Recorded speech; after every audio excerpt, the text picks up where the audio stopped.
देशात युद्धजन्य परिस्थिती सुरू असताना आणि हर घर प्रत्येक नागरिकाला प्रत्येकाला घरकुल देऊ असं पंतप्रधान मोदीजी यांनी सांगितलं असताना 6 महिन्यापूर्वी पूर्ण जिल्ह्यामध्ये महाराष्ट्रामध्ये यादी प्रदर्शित झाली।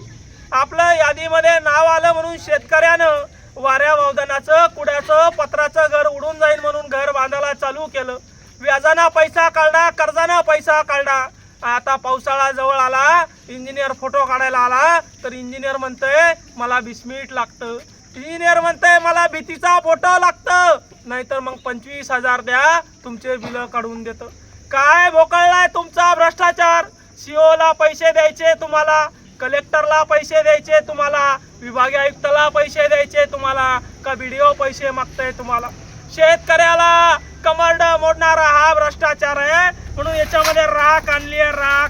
शेतकऱ्याच्या टाळूवरचं लोणी खाणाऱ्यावर शेतकऱ्याची आत्महत्या केलेल्या शेतकऱ्याची राख इथं या कार्यालयात घेऊन आलोय।